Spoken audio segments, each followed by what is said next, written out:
এই মাসটার নাম হচ্ছে রবিউল আউয়াল। এই মাসে তিনি তাশরীফ এনেছেন। এই যে রবিউল আউয়াল মানে কি? রাবিউন মানে হচ্ছে বসন্ত, আউয়াল মানে হচ্ছে প্রথম। আমরা স্বীকার করে নিলাম তিনি নবী, আর ওনার ব্যাপারে আমাদের তিনটা মৌলিক ফান্ডামেন্টাল আকীদা আছে, তিনটা বিশ্বাস আছে আমাদের। কয়টা? না কথা কয় না, কয়টা? তিনটা মৌলিক সিদ্ধান্ত আমাদের। তিনি ইমামুল মুরসালিন, সমস্ত রাসূলগণের তিনি নেতা, এটা স্বীকার করেন আপনারা? এক নাম্বার। দুই নাম্বারে হলো তিনি খাতামান নবিয়্যিন, সমস্ত নবীগণের শেষ নবী। আরেকটা হইল রাহমাতুল লিল আলামিন, তিনি হইলেন রহমতের নবী সমস্ত জগতের জন্য। এই নবী এই মাসে, এই মাসটার নাম হচ্ছে রবিউল আউয়াল। এই মাসে তিনি তাশরীফ এনেছেন। এই যে রবিউল আউয়াল মানে কি? রাবিউন মানে হচ্ছে বসন্ত, আউয়াল মানে হচ্ছে প্রথম। প্রথম বসন্তে, শীতের সমাপনীতে, বসন্তের আগমনে গাছের পাতাগুলো ঝরে, যেমন করে নতুন করে আবার পাতা গজায়, আর গাছে গাছে যখন ফুলের সুশোভিত শোভা দেখা যায়, সুগন্ধে যখন পৃথিবী মাতোয়ারা, ঠিক ঠিক তেমনি ভাবে ওই ঝড় ঝঞ্ঝা বিক্ষুব্ধ পৃথিবীতে যখন অমানিসার কালো অন্ধকার, গোটা পৃথিবীতে যখন অন্যায় অবিচারের কারণে গোটা পৃথিবী হয়েছিল মরু প্রান্তরের মতো, গাছ পাতাগুলো ঝরে গিয়েছিল, ডালগুলো মরে গিয়েছিল, তখন যে মানুষটি নতুন বসন্তের মতো, যে মানুষটি এসে ফুলে ফলে গোটা পৃথিবীকে নতুন করে সাজিয়ে দিলেন, তিনি নবী মুহাম্মদুর রাসূলুল্লাহ। এই জন্য এই মাসের, ওনার আগমনের মাসের নাম রাখা হয়েছে রবিউল আউয়াল, প্রথম বসন্ত। সুবহানাল্লাহ বলবেন না? তাহলে ওনার ব্যাপারে আমাদের মূল আকীদা বিশ্বাস কয়টা? মা কথা কয় না, কয়টা? আমি আজকের আলোচনা, আপনার কি মন খারাপ? বাড়িতে ঝগড়া হয়েছে? ভুলে যান, এখন আমার দিকে পার্টিসিপেট করেন, যেটা জিজ্ঞেস করি কথা বললেন, হ্যাঁ বলেন সুবহানাল্লাহ। ও আমি মনে করছি পারে না, পারে, কয় না পারে তো, মাশাআল্লাহ ভালোই পারে। তো মনোযোগ ঠিক আছে তো? না, আমরা শিখবো, জানবো, বুঝবো, সকাল থেকে ওই অনুযায়ী আমল করব, একদিন মরে যাব। সবাই মিলে মসজিদের মিনারে ঘোষণা করবে, মানুষটা নাই, দৌড়ে দৌড়ে আসবে, কাফন পরিয়ে দাফন করে দেবে মাটির কবরে। সবাই দেখবে মাটির কবর, আমরা যেন কবরে গিয়ে দেখি মাটির কবর, মাটি নাই, মাটির কবর জান্নাতের টুকরা হয়ে গেছে। এমন একটা জিন্দেগি আমরা চাই নাকি চাই না? মা কথা কয় না, চাই নাকি চাই না? সান যে অন্তত এটা কইয়ান, করলে করবেন, না করলে নাই, অন্তত বলা তো দরকার। আমরা চাই নাকি চাই না? হ্যাঁ, সবাই পড়েন আমিন। আমরা চাই। তাইলে আমার নবীর ব্যাপারে আমাদের বিশ্বাস কয়টা? ইমামুল, খাতামান, রাহমাতুল লিল আলামিন, মাশাআল্লাহ। এটার ব্যাপারে আমরা সবাই একমত, কারো কোনো দ্বিমত নাই। আমি বলছি আপনারা একমত হয়েছেন, প্রমাণ? আপনি তো একমত হইলেই হবে না, এটার প্রমাণ কি? তাহলে আমরা বলছিলাম ইমামুল, এটার প্রমাণ দিয়ে আমরা শুরু করি, তারপরে রাহমাতুল লিল আলামিন দিয়ে আমরা শেষ করে নেব ইনশাআল্লাহ। আল্লাহ যেন আমাকে সুযোগ দেয়, যোগ্যতা দেয়, কথাগুলো বোঝার জন্য আপনাদেরকে যেন তৌফিক দেয়, আর আমাকে যেন বুঝানোর সুযোগ করে দেয়। আল্লাহ যেন কবুল করেন। বন্ধুগণ, তাহলে এক নম্বরে ইমামুল মুরসালিন, তিনি যে ইমামুল মুরসালিন, রাসূলগণের ইমাম, তার প্রমাণ কি? তার প্রমাণ হলো নবীজি, খুব খেয়াল করে শুনবেন, নবীজি একদিন কাবার কিনারে হেলান দিয়ে বসে আছেন, ক্লান্ত পরিশ্রান্ত তার শরীরটা, ঘুম পাচ্ছিল, তিনি আরাম ফরমাচ্ছিলেন, কাবার দেয়ালে হেলান দিয়া ঝিমুচ্ছিলেন। এমন সময় ইসলামের চরম পরম দুশমন, নাম হলো আবু জেহেল। কি নাম? আবু জেহেল আইসা কয়, মুহাম্মদ, এতক্ষণ আমরা সিদ্ধান্ত হইল কি পড়তে হবে? মুহাম্মদ, মুহাম্মদ। আবু জেহেল এসে কয়, মুহাম্মদ, তুমি কি এক একদিন এক এক কথা কও? তুমি 40 বছর ছুঁই ছুঁই, তখন তোমার 40 হয় নাই, তুমি হেরা গুহায় চলে গেলা, আমরা তো তোমার খুঁজে পাই না। কিছুদিন পরে ওইখান থেকে নাইমা তুমি বলতেছো আনা খাতামুন নাবিয়্যিন লা নাবিয়্যা বাদ, আমি সর্বশেষ নবী, আমার পরে নবী নেই। বাবা একটা কথা কইলেই হইল, তুমি জন্মের আগে বাপ হারাইছো, 6 বছর বয়সে মা হারাইছো, 9 বছর বয়সে দাদা হারাইছো, তারপরে চাচার ঘরে বড় হইছো, তারপরে বিয়া করছো, বিয়ে করে যাই কিছু সম্পদ টম্পদ পাইছো খাদিজা থেকে, এইগুলা এই নানান ভাবে খরচ করে তুমি এখন ভিক্ষার কাবিল হইয়া গেছো। এত মানুষ থাকতে আমি হইলাম এলাকার সর্দার, তোমার চাচা আবুল আহাব হইলো সুদের কারবার করতে করতে মাশাআল্লাহ অনেক টাকার মালিক, তারপরে দেখতেও সুন্দর, তোমার চাচারে বাদ দিয়া আমারে বাদ দিয়া তুমি হয়ে গেছো নবী, কিয়ামতের লক্ষণ। কি আর বলবো বলো, এগুলা তোমার আর বইলা তো লাভ নাই। তুমি তো এক একদিন এক এক কথা কও। তুমি আইসা বললা লা ইলাহা মুহাম্মাদুর, তো আমরা তো আর মানি না। তুমি বলছো ভাতিজা আজকে কি কোনো নতুন কথা আছে? সুবহানাল্লাহ বলবেন না? নবী তখন কাবার কিনারে একাকে আরাম ফরমাচ্ছিলেন, জিবরাইল এসে কই নতুন কথা কোনো আছে? এখন জিবরাইল এই নবী করিম সাল্লাল্লাহু আলাইহি সাল্লাম তিনি মুচকি হাসলেন, হেসে বললেন চাচা এমন একটা দিনে জিজ্ঞেস করছেন, গত রাইতেই তো একটা ঘটনা ঘটছে। সুবহানাল্লাহ কোন রাত্রে ঘটনা করছে, সকালে আপনি জিজ্ঞেস করতেছেন নতুন কোনো কথা টথা আছে নাকি? কালকে তো চাচা সাংঘাতিক এক ঘটনা ঘটছে। তো আবু জেহেল আগাই আইসা নবীর সামনে বসে গেছে। এটা কি মানার জন্য না টিটকারি মারার জন্য? আগাই আইসা বলতেছে আচ্ছা বাবা বলো তো কি হয়েছে গত রাত্রে, একটু খোলসা করে আমারে কইও, ঘটনাটা কি ঘটছে? চাচা আমি তো শুয়েছিলাম আমার উম্মে হানির ঘরে, হঠাৎ করে জিবরাইল আলাইহিস সালাম, আপনি তো আবার চিনবেন না, উনি আল্লাহর এক ফেরেশতা, উনি আয়েশা আমাকে সালাম দিলেন। আমরাও সালাম দেই, সবাই পড়েন আসসালাতু ওয়াসসালামু আলাইকা ইয়া রাসূলুল্লাহ, আসসালাতু ওয়াসসালামু আলাইকা ইয়া হাবিবাল্লাহ, আসসালাতু ওয়াসসালামু আলাইকা ইয়া শাফিয়াল মুজনুবিন, আসসালাতু ওয়াসসালামু আলাইকা ইয়া রাহমাতাল লিল আলামিন। জিবরাইল এসে আমাকে সালাম দিলেন, আমি বললাম ওয়া আলাইকুমুস সালাম ওয়া রাহমাতুল্লাহ। আমাকে জিবরাইল বললেন উঠেন উঠেন, আমি লাফ দিয়ে উঠলাম, বলে ওযু করে নেন। আমি ঠান্ডা পানি দিয়ে ওযু করলাম। জিবরাইল আমার হাতে ধরে ধরে টেনে টেনে কাবার কিনারে আনলেন।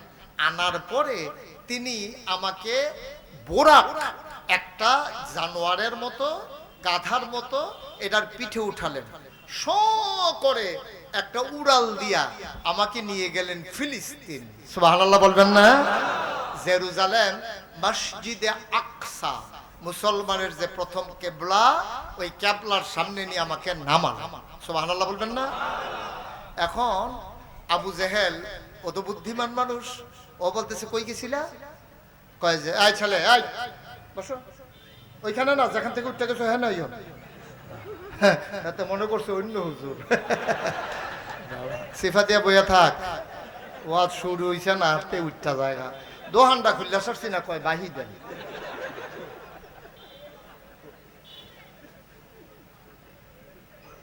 আমিন কোন? সে উঠছে ভালো হইছে, এখন আপনারা আর কেউ উঠার চিন্তাও করেন, যাদের নিয়ত আছে নিয়ত ভাঙ্গা ফেলেন, কোনো সমস্যা নাই। এখন কই কই গেছিলাম, কথা কি মনে আছে আপনাদের? নবীজি বললেন আমি গেছিলাম কই, কই গেছে? মসজিদে আকসা, জেরুজালেম, ফিলিস্তিন। কই কই গেছিলা গত রাত্রে? কই ফিলিস্তিন। কই এখন কই? কই যে আপনার সামনে বসে রইছি। বেটা কি কমু তোমার কথা, গত রাত্রে গেছো ফিলিস্তিন আর এখন আমার সামনে বসে রইছ। কই আরো ঘটনা হয়েছে তো, কই আর এক গাইও না, কই উপরের দিকে আসমানে আর উঠতো না, তুমি এখানেই থাকো। আমি এখন কয়েকজন লোককে ডাক দিয়ে আনলে ঠিক ঠিক যেই কথাটা আমারে বলছো হুবহু এই কথাটা তাদের সামনে বলবা পারবা? কত সত্য কথা কমু, না পারার কি আছে, ডাক দেন না। জিবরাইল কি বলে, আবু জেহেল দৌড়াইয়া গেছে সাফা পাহাড়ে। তৎকালীন জামানায় মানুষ যখন কোনো বিপদে পড়তো, সাফা পাহাড়ে গিয়ে মানুষকে ডাক দিয়ে সাহায্য চাইতো। তো উনি ওইখানে গিয়ে ডাক দিছে, আমার দেশের মানুষ তাড়াতাড়ি সবাই আসো। তো নেতায় ডাক দিছে, কর্মীর তো আর হুঁশ নাই, সবাই দৌড়ে আসছে। আসার পরে চলো কাবার কিনারে যাই। তা কাবার কিনার থেকে যারা হজে গেছেন উমরাতে গেছে দেখছেন, কাবার কিনার থেকে সাফা পাহাড় এত দূরে না, সামান্য একটু। তো এই বলো যে ওইখানে যাই চলো। ওইখানে কি? ওইখানে মজার ঘটনা আছে। আয়সা দেখে নবীজি বসে রইছে, ডাক দিয়া কয় মোহাম্মদ, ওই যে একটু আগে আমার কথাটা কইছিলা, এখন তারারে ডাক দিয়ে আনছি, তুমি একটু কথাটা আবার নতুন করে বাবা বলো। নবীজি কয় কথা তো চাচা একটাই, এটা আপনি কইয়া দেন না, আমি যেটা কইছিলাম। না না না, তোমার মুখে শুনলেই ভালো হবে, কও। তখন কইছে কথা তো কিছু না, ওই গত রাত্রে আমি শুয়েছিলাম উম্মে হানির ঘরে, তখন আমার ডাইকে উঠাইয়া কাবা ঘরের কিনারে আনছে, আইনা ফিলিস্তিনে নিয়ে গেছে। তারপরে আরো ঘটনা, আমি উপরের দিকে যাইতে নিছিলাম, চাচা আর যাইতে দেয় না, উনি নাকি দূরে সহ্য করতে পারতেছে না, এই জন্য আমি আর বলতে পারতেছি না, একটু কি আমি ওনারে বলছিলাম। আবু জেহেল বলতেছে, শোনো কি বলছো শুনছো? গত রাত্রে সে গেছে ফিলিস্তিন, আর এখন আমাদের সামনে বসে যাই, তোমাদের মাঝে ফিলিস্তিন গেছে কে? কয় যে ভাই সাহেব আমি এই কয়েকদিন আগে ফিলিস্তিন থেকে আসছি। কয় যাইতে লাগছে কয়দিন? কয় 30 দিন। কয় আসতে লাগছে কয়দিন? কয় 30 দিন। তাহলে যেই রাস্তাটা যাইতে 30 দিন, আইতে 30 দিন, মানে আসা যাওয়ায় 60 দিন। আর নবীজি কয় গত রাত্রে গেছে, এখন আবার কাবার কিনারে আছে। এখন ওদের কাছে অতি আশ্চর্য, অসম্ভব, পাগলের কথা, এটা তো হইতেই পারে না, যুক্তিতে মিলে না, কোনো বুদ্ধিতে আসে না। সে কয় কি? সে যে নবী না, এই পাগলামি কথা, এটা হইলো আরেকটা প্রমাণ। নাউজুবিল্লাহ বলবেন না? এখন আবু জেহেল বলতেছে, শোনো আমি যে বলি মোহাম্মদ পাগল, তোমরা তো কথা শুনো না। এই যে দেখো পাগল কারে কয়, বেড়া যাইতে 30 দিন, আবার আসতে 30 দিন, হারে হে কয় রাত্রে গেছে, এখন আমাদের সামনে বৈশা রয়েছে, এগুলা কথাইগুলা। এখন সবাই বলতেছে, চাচা ভাই সাহেব আপনি আমাদেরকে ধমক দেন কি করতে? আপনি যেমন মোহাম্মদের নবী মানেন না, তো আমরাও তো মানি না, তা আপনার যে অবস্থা আমাদেরও তো সেই অবস্থা। যে শাক কইলো যা বললো এতে আমাদের কি আসে যায়? ওনারে নিয়া বেশি পাগল হইছে আবু বকর সিদ্দিক। ওনারে আইনা দেখিয়ান এই কথাটা বইলা আবু বকরের ইসলাম থেকে সরানো যায় কিনা, ওনার জন্য নবী না মানে এটা কায়দা করা যায় কিনা, এই একটা বুদ্ধি চলেন করি। একজন বলতেছে, আবু জাহেল বলতে যাও আবু বকরকে ডাক দিয়ে নিয়ে আসো। তো একজন দৌড়াইয়া গিয়া বলছে, আবু বকর ভাই সাহেব জাহেল ভাই সাহেব আপনাকে ডাকে। তো এই কথা বলার পরে আবু বকর সিদ্দিক দৌড়াই আসছে, আইসা দেখে নবীজি কাবার ভিতরে হেলান দিয়া বসে রইছে। মনে আছে না কথা? সব দিক দিয়ে কাফের ঘেরাও দিয়া রাখছে। আবু বকর সিদ্দিকের মনটা একেবারে আপনার ভয় ঢুকে গেছে। আরে এই পাগলের দল আমার নবীরে না জানি কোনো বেইজ্জতি করলো, গায়ে হাত উঠাইলো কিনা। আবু বকর সিদ্দিকই নবীজিকে দেখা কয়, আসসালাতু ওয়াসসালামু আলাইকা ইয়া রাসূলুল্লাহ। নবী বললেন, ওয়া আলাইকুমুস সালাম ওয়া রাহমাতুল্লাহ। একটু বলার পরে কোনো কথা হয় নাই, কেউ কিচ্ছু বলে নাই। আবু বকর সিদ্দিক ঢুইকেই নবীর দিকে তাকাইয়া কয়, ইয়া রাসূলুল্লাহ গত রাত্রে আপনি কই আছিলেন? সুবহানাল্লাহ বলবেন না? গত রাত্রে আপনি ছিলেন কই? আমি তো সেই যে জায়গায় আপনি থাকেন সবগুলা জায়গা তালাশ করছি, কোথাও আপনার খুঁজা পাই নাই। আপনি গেছিলেন কই? আমি সব ঘরে ঘরে গেছি, যারই জিজ্ঞেস করছি কয় না আমাদের ঘরে মোহাম্মদ আসে নাই। নবী গো সারাটা রাত আমি ঘুমাইতে পারি নাই, আমি অস্থির হয়ে গেছিলাম ওরা আপনাকে আবার গুম করে ফেললো কিনা। এই গুম শুধু যে 17 বছর হয়েছে তা না, আগেও ছিল। এটা যে যেটা মানছে আর কি, এই গুম ওরা পাইলো কই? ওই এখান থেকে পাইছে। এখন বলতেছে আমি তো ভয় পেয়ে গেছি, আপনারা কেউ গুম করে ফেললো কিনা, আপনাকে কেউ মারলো কিনা, আপনাকে তাড়াই দিল কিনা, আপনি গেছিলেন কই? এখন কাফের একজন আরেকজনের দিকে চায়। আনছিলাম শোনানোর লাগে, হে দিহি রাজ সাক্ষী হইতে আছে। নবী কয় ছিলাম না, আর হ্যাঁ কয় পাই নাই, তো কত আরো সাক্ষী না হইল, তো হ্যাঁ শোনাবে কেমনে? এবার যখন একজন আরেকজনের দিকে তাকায়, জাহেল ভাই সাহেব আনছিলেন আবু বকর শোনানোর লেগে, হে তো কয় পাই নাই, নবী কইছিলাম না, তারও সাক্ষী না হইলো, লাভটা হইল কি? এবার আবু বকর সিদ্দিকের উপরে সব রাগ গিয়া পড়ছে আবু জেহেল। আবু জেহেলকে বলতেছে, আবু জেহেল বলতেছে, আবু বকর তুমি তো ব্যবসা ট্যাবসা করো, যুগ বিয়োগ বুঝো, লাভ লস বুঝো, ভালো মন্দ বুঝো, তোমার জ্ঞান গরিমাও ভালো। আচ্ছা তুমি কি শুনছো মোহাম্মদ কি কয়? কয় কি কইছে? কয় মোহাম্মদ কয় ও নাকি গত রাতে ফিলিস্তিন গেছিল। তুমি ফিলিস্তিন গেছো না? কই গেছিলাম তো। কয় কয়দিন লাগে? কয় 30-32 দিন লাগে। কয় তো মোহাম্মদে তোমার রাজে তারে নবী মানো? সে কয় গত রাত্রে নাকি ফিলিস্তিন গেছিল, আর এখন আমাদের সামনে বসে রইছে। এবার বলো তুমি যে ওরে নবী মানো, পাগল কারে কয়? আবার চিন্তা করে দেখো। জোরে কর নাউজুবিল্লাহ। আবু বকর রাদিয়াল্লাহু তাআলা আনহু তিনি ডাক দিয়ে বললেন, ও আবু জাহেল, তুমি যেই কথাটা এখন বললা এই কথা কি আমার নবী বলছেন না তুমি বানায়া বানায়া বলতেছো? আবু জাহেল কো, আমি তো বানাইয়া কত কথাই কই, তোমার নবীর নামে ফিলিস্তিন গেছে এই কথা বলার আমার ঠেকা কি? আমি এটা বলি নাই।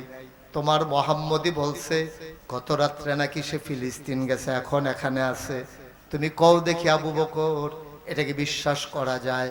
60 দিনের রাস্তা রাতের বেলা গেল, সকাল বেলা আমাদের সামনে বসে আছে, কেমন করে বিশ্বাস করা যায়?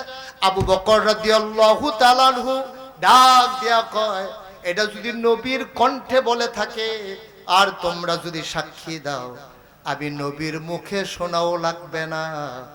যদি নবীজি বলে থাকে তাইলে সত্যি সত্যি তিনি ফিলিস্তিন গিয়েছে।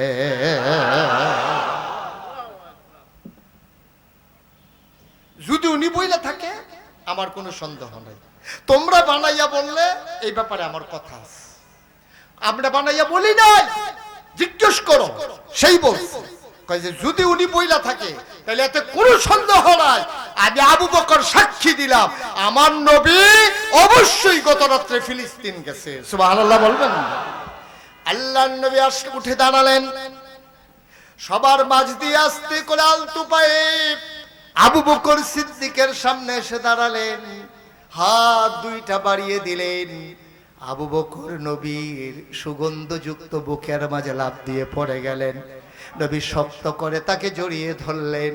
আবু বকর নাক দিয়ে ঘষে ঘষে নবীর গায়ের জান্নাতি গন্ধ নেয়। আর নবী ডাক দেখ, আবু বকর রে, তুই শুধু আবু বকর না, আজকে থেকে তুই আবু বকর সিদ্দিক। আমার মুখে একটা কথাও শুনলি না, তুই বলে দিলি যে আমি নাকি সত্যি সত্যি গেছি। এই অবাস্তব অযৌক্তিক কথাটা তুই মানলি কেমনে? কই ইয়া রাসূলুল্লাহ, আপনি বলেছেন, এই ব্যাপারে আমার সন্দেহ নাই। সুবহানাল্লাহ বলবেন না? এখন আবু জেহেল, আবু লাহাব, উতবা, শাইবা, মুগীরা সব কাফেররা আবু বকরকে ধরছে। আবু বকর, এবার তুমি বলতে হবে 60 দিনের রাস্তা কেমনে গেল, কেমনে আসলো, আর এটা তুমি কেমনে বিশ্বাস করলা? তুমি এত বড় এইরকম একটা আশ্চর্য কথা, আজব কথা, এটা বিশ্বাস করতে পারলা? আবু বকর সিদ্দিক মুস্কে হাসি দিয়া কয়, এর চাইতে বড় বড় আজব কথাই তো আগে বিশ্বাস করছি। সুবহানাল্লাহ বলবেন না? আপনাকে আল্লাহ চিনতাম না, আল্লাহ মানতাম। তোমরা মক্কার মানুষ সবাই মিলে 360 দেবদেবীর পূজা করতা, অথচ নবীজি এসে বলল লা ইলাহা মুহাম্মাদুর। আমি তো একটা কথাও বলি নাই, আমি তো একবারও প্রশ্ন তুলি নাই। 360 দেবদেবীর বদলে আপনি এক আল্লাহর কথা কেমনে কন, এই কথা তো আমি জিজ্ঞেস করি নাই। তো যেই মুহাম্মদের কথা শুই না 360 দেবদেবীকে পিছনে ফালাইয়া আমি এক আল্লাহকে আল্লাহ মেনে নিলাম, নবীকে নবী মেনে নিলাম, জান্নাত স্বীকার করে নিলাম, জাহান্নাম বিশ্বাস করলাম, ফেরেশতাদেরকে মানলাম, জীবন বিধান হিসাবে আল কোরআনকে মেনে নিয়ে নবীর আদর্শে রঙিন হওয়ার জন্য নিজেকে সমর্পণ করে দিলাম, যেই নবীর কথা শুনে সব মেনে নিলাম। নবী বলছে ফিলিস্তিন, এটা তো কোনো ব্যাপারই না। সুবহানাল্লাহ বলবেন না? সবই তো মেনে নিচ্ছি, কোনটা মানি নাই? আমি কি ফেরেশতা দেখছি জীবনে? কিন্তু আমরা তো মানে নিছি নবী বলছে ফেরেশতা আছে, আমরা বলছি আছে। নবী বলছে পরকাল আছে, আমরা বলছি আছে। নবী বলছে তিনি নবী, আমরা বলছি অবশ্যই আপনি নবী। নবী বলছে আল্লাহ আছে, আমরা বলেছি আল্লাহ আছে। নবীর কথা তো একটাও স্বীকার করি নাই। আর নবী বলছে যে ফিলিস্তিন গেছে, এটা একটা ব্যাপার। যেই নবী সারাটা জীবন একটা মিথ্যা কথা বলে নাই, ফিলিস্তিন না গিয়া ফিলিস্তিন গেছে বলার ঠেকাটা কি ওটা? সুবহানাল্লাহ বলবেন না? এইটাকে বলে ঈমান। তো ইমামুল মুরসালিন, এটা কি প্রমাণ? তো আচ্ছা বুঝলাম, তুমি এখানে গেছিলা, কহ কি লেগে গেছিলা? আমিও তো জানি না কি লেগে গেছিলাম, আমার নিয়ে গেছে। নেওয়ার পরে আমাকে যখন নামাইলো, আমি গিয়া দেখলাম মসজিদে আকসার সামনে ওট, গাদা, তারপরে ঘোড়া সবগুলো বেঁধে রাখছে। আমি বললাম জিব্রাইল, এত রাত্রে এগুলো দিয়ে কে আসছে? ভিতরে গেলেই দেখবেন। আমাকে নিয়ে যাওয়া হলো। আমি দেখলাম মসজিদে আকসাটা কানায় কানায় পূর্ণ, একজন মুসল্লি বসবে এমন একটা জায়গাও নাই। সুবহানাল্লাহ বলবেন না? কত? তারপর আমি বললাম জিব্রাইল, আনসুই যখন একটু আগে আনতা অথবা জায়নামাজ দেওয়া নাইলে একটু জায়গা রাখতে আমার লেগে, এই যে পুরো মসজিদ ভরে গেছে আমি দাঁড়াবো কই, আপনার জায়গা আছে তো সামনে আসেন। আমাকে টেনে টেনে সামনে নিয়ে যাওয়া হলো। আমি বললাম ওরা কারা? এখানে আপনার আব্বা আদম, সুবহানাল্লাহ বলবেন না? এখানে মুসলমানের জাতির পিতা ইব্রাহিম, এখানে নূহ নবী যিনি আদমের সানি, ইব্রাহিম খলিলুল্লাহ, ইসমাইল জবিউল্লাহ, মুসা কালিমুল্লাহ, ঈসা রূহুল্লাহ, সব এখানে বসে আছে। কত আমারে কই নিতে আসো? আপনি সবার সামনে গিয়ে দাঁড়াবেন। একটা কথা বললাম, আমি কি এত খারাপ মানুষ? এখানে আব্বা আছে মুরব্বী মানুষ, জাতির পিতা ইব্রাহিম আছে, ওনাদেরকে বাদ দিয়ে আমার নিয়ে ইমামতির জায়গায় দাঁড়াবে, কেমন দেখা যায় না? এবার জিব্রাইল ঘোষণা দিলেন, নবী গো, এতদিন আপনি শুনেছেন আপনি ইমামুল মুরসালিন, এটা ছিল কথার কথা, আর আজকে বাস্তবতার প্রমাণ দেওয়ার জন্য সব নবীদেরকে মসজিদে আকসায় আইনা আপনার ইমামতিতে 2 রাকাত নামাজ পড়াইয়া আজকে প্র্যাকটিক্যাল বাস্তব প্রমাণ হবে আপনি নবীদের ইমাম। বলেন সুবহান। আপনি যে নবীদের ইমাম, এটা তো দিন কথার কথা ছিল, আজকে বাস্তব হবে। আপনি নামাজ পড়াবেন, সবাই আপনার মুসল্লি হবে, সব নবী রাসূলরা আপনার পেছনে মুক্তাদি হয়ে যাবে, আপনি ইমাম হয়ে যাবেন। সুবহানাল্লাহ বলবেন না? তাইলে উনি যে ইমামুল মুরসালিন প্রমাণ পাওয়া গেল না কি গেল না? প্রসঙ্গক্রমে যেহেতু একটু কথা আছে এটা শেষ করি, তারপরে আমরা যাব খাতামুন নবিয়্যিন। তাইলে ইমামুল মুরসালিন বুঝলাম। এখন কাফেরদের ভিতরে কথা বলার মতো কিন্তু অনেক পণ্ডিত ছিল, দেখবেন মূর্খ মানুষ কিন্তু কথা কয় তো সুন্দর, তার কথার কাছে এমএফএস মানুষটাও ফেল। এখন এক কাফের কথায় খুব পাকনা, কথায় খুব সুন্দর, সে দাঁড়াইয়া কয়, মোহাম্মদ তুমি কি গেছিলা? সুবহানাল্লাহ বলবেন না? সব কথা শেষ, এখন নতুন করে আবার কইতেছে তুমি কি আসলে গেছিলা? এটা আবার কি কথা? এতক্ষণ না বললাম আমি গেছিলাম। কয় না, গেছিলা কি না এটাই তো জিজ্ঞেস করতেছি। কয় হ্যাঁ অবশ্যই গেছিলাম। কয় যদি তুমি গিয়েই থাকো তাইলে বলো তো মসজিদে আকসার ভিতরে দরজা কয়টা, জানালা কয়টা? নাউজুবিল্লাহ বলবেন না? তো নবীজি কি ওখানে দরজা জানালা গনতে গেছিল? আমার কথা কয় না, দরজা জানালা গনতে গেছিল? তা আমি যদি জুবাইরকে বলি, জুবাইর আমি যে আপনাদের মৌচাকে মাহফিলে গেছি, আপনি কি ছিলেন? তো ও যদি বলেন কি আমি না এর আগে ওয়াজ করলাম, তারপরে আপনার পাশে বৈশা রইলাম, আপনি আমি ছিলাম সামনে, আপনি না ঘুরাইয়া আমার দিকে আপনার দিকে ঘুরাইলেন, আমি তো আরে গেছিলেন মিয়া, এটা সত্য করে বলেন গেছিলেন কিনা? তো হ্যাঁ কয় না গেছি তো, আমি না আপনার পাশে বসাছিলাম। আমি যদি কই জুবাইর তুমি যদি গিয়েই থাকো তাইলে বলো দেখি প্যান্ডেলের ভিতরে বাস করে না? সে কি বলতে পারবে? সে কি বাস গনছে? এখন যে আমি কইছি তারপরে তো অনেকে গন্যা লইতাছে, যদি আবার আটকাই যায়। হ্যাঁ, তাইলে জুবাইর যেমন বাস গনতে আসে নাই, নবী তো দরজা জানালা গনতে যায় নাই। এখন নবীজিরে কাফেররা জিজ্ঞেস করছে যে বলেন তো দরজা কয়টা, জানালা কয়টা? এখন নবী যদি কয় যে দরজা কয়টা, জানালা কয়টা আমি জানি না, তখন সবাই বলবে গেলে না, গেলে না জানবা। আবার যদি কয় গেছি, তাহলে বলো কি কেমন আটকাইছে। নবীজি 2 জায়গায় ওরা কাফেররা এইরকম একটা বিপদ সংকুল অবস্থায় ফেলছিল, 2টা জায়গায় নবী কিং কর্তব্য বিমূঢ় হয়ে গিয়েছিলেন। একবার হলো নবীজি চতুর্দশী পূর্ণিমার চাঁদ আকাশে যখন হাসে, ফকফকা জুসনা, নবীজির কাছে আসছে কয়েকজন কাফের, আয়েশা কয় মোহাম্মদ আমরা তো তোমার নবী মানতে চাই। বাবা নবী যে মানবো, কিচ্ছু একটা না দীক্ষা মানি কেমনে? আমাদের দেশে যে মাজার হয় দেখা গেছে তার নামে কিছু আজগুবি কথা ছড়ায়। কয় 25 বছর ধরে ভাত খায় না, 40 বছর গোসল করে না, এটা হলো অলির লক্ষণ। তো 40 বছর ধরে গোসল করে না, তে অলি হইব দূরের কথা, তো খাদাসের হেডকোয়ার্টার। যে লোকটা 40 বছর ধরে গোসল করে না, তার যদি গোসল ফরজ হইয়া থাকে তাহলে তো ধরে সুবান্দর খাও, ঠিক কিনা কন? আমাদের দেশে অলি কয় কারে? কয় যে দেখবা যে অতি আশ্চর্য, মানে সাধারণ মানুষের মতো না, তে হইল আল্লাহর অলি। কয় কিরকম? তার বুসের লেগিয়া ঠোঁট দেখা যায় না, খাদাসের গন্ধে লগে দিয়ে আড়ন যায় না, চুল জট লাগিয়া রয়েছে, সালা গায়ে দিয়া রাখছে। সবচেয়ে বড় বাংলাদেশে অলি হইল সে যদি একবারে কাপড় চুপড় খুললে উলঙ্গ হওয়া যায়। কয় তার ভিতরে অনেক কিছু আছে। আমি কই ভিতরে যেটা আছি এইটা বার করে ডালাইছে, এর ভিতরে আর কিচ্ছু নাই, ঠিক কিনা কন? আজব কারবার। আমি এই জন্য বলি আকাশ দিয়ে উড়ে যাওয়া এটা অলির লক্ষণ না, জায়নামাজে বিছাইয়া পানিতে হেঁটে যাওয়া এটা অলির লক্ষণ না। অলির লক্ষণ হইল দুইটা, একটা হইল আল্লাহর বিধান আর দুই নম্বরে নবীর তরিকা। জীবনের উপরে আঘাত আসে তারপরে আল্লাহর বিধান ছাড়ে না, নবীর তরিকা ছাড়ে না, সে হইল প্রকৃত আল্লাহর অলি। ঠিক কিনা? এক বুজুর্গ ব্যক্তির কাছে একজনকে মুড়ি দিয়েছে, হইয়া বলতেছে হুজুর কত মানুষের কত কেরামত থাকে, আপনার তো কোনো কেরামত দেখলাম না, কি কিচ্ছু দেখো নাই? কয় না। তুমি কত বছর হয়েছে মুড়ি দিয়েছ? 40 বছর। এই 40 বছরের ভেতরে আমার জামাতে পড়ি নাই নামাজ, এরকম এক ওয়াক্ত দেখছো?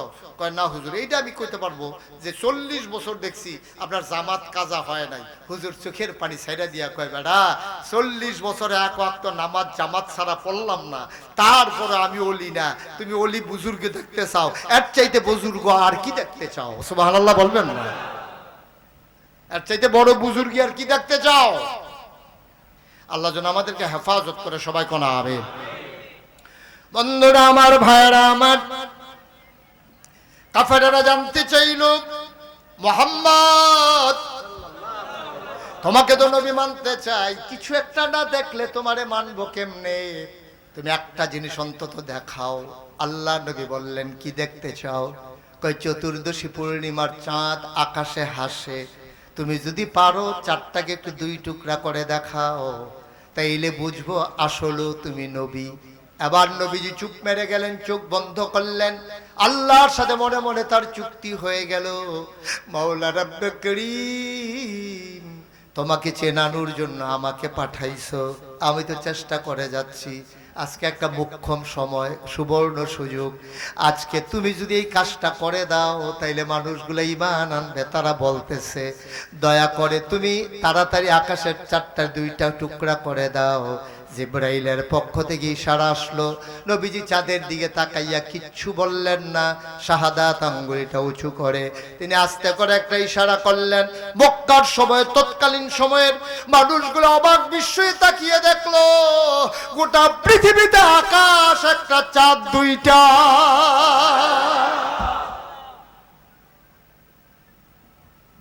আর আজকে ওরা জানতে চায়, বলো দেখি মসজিদ আকসার ভিতরে দরজা কয়টা, জানালা কয়টা? আল্লাহ নবী চুপ মেরে গেলেন, মাথা নিচু করে ফেললেন। তিনি বুঝে গেছেন আজকে একটা বিপদে পড়ে গেছি। এখন যদি বলি বলতে পারবো না, সবাই বলবে তুমি মিথ্যা বলেছো, তুমি যাও নাই। আর যদি বলি আমি গিয়েছি তাইলে তারা জানতে চাইবে, বলে দাও দরজা কয়টা, জানালা কয়টা? আল্লাহ নবী আটকে গেলেন, তিনি চমকে উঠলেন, তিনি থমকে দাঁড়ালেন, তিনি আশ্চর্যান্বিত হয়ে গেলেন, কেমন করে এই বিপদ থেকে আমি বাঁচবো? মুমিনের, ইমানদারের, নবী রাসূলদের ভরসার একটাই জায়গা, তিনি কে? নবীজি আল্লাহকে ডাকলেন, আল্লাহ এখন আমি কি করব? আল্লাহ শুনলেন নবীর কথা, ডাক দেয়া কয় জিবরাইল, ও জিবরাইল, আমার নবীকে ওরা বিপদে ফেলে দিয়েছে, জলদি করে যাও আমার নবীর বিপদ থেকে উদ্ধার করো। জিবরাইল আমার নবীর পাশে এসে বসলেন, সালাম দিলেন। নবী মনে মনে জবাব দিলেন, কাফেররা তো বুঝবে না। এবার জিবরাইল ডাক দিয়া কয় ইয়া রাসূলুল্লাহ, ইয়া হাবিবাল্লাহ, ওরা কি জানতে চায়? ওরা জানতে চায় ওই মসজিদে আকসার ভিতরে দরজা কয়টা, জানালা কয়টা? আমি বলে দেব না, আপনি একটু আমার দিকে তাকান।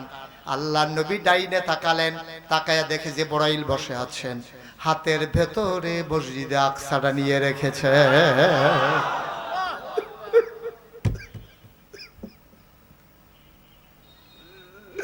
মসজিদে আকসা নিয়ে জিবরাইল বসে আছেন। আল্লাহর নবী ডাইনে ঘুরে তাকালেন, জিবরাইল মসজিদটাকে ঘুরে ঘুরে ধরে। নবী বলতেছে, জিজ্ঞেস করে কি না জানতে চাইছিলা? কয় জানতে চাইছিলাম দরজা কয়টা। নবী বলে দিলেন দরজা এতটা। কয় জানালা কয়টা? জিবরাইল ঘুরাইয়া ধরে চারদিক, আর নবী গুনে গুনে বলে দেয় জানালা এতটা। একজন লোক যে বলছিল কয়দিন আগে মসজিদে আকসাতে আমি গিয়েছিলাম, সে লাভ দিয়া কয় মুহাম্মদ যা বলেছে সত্যই বলেছে।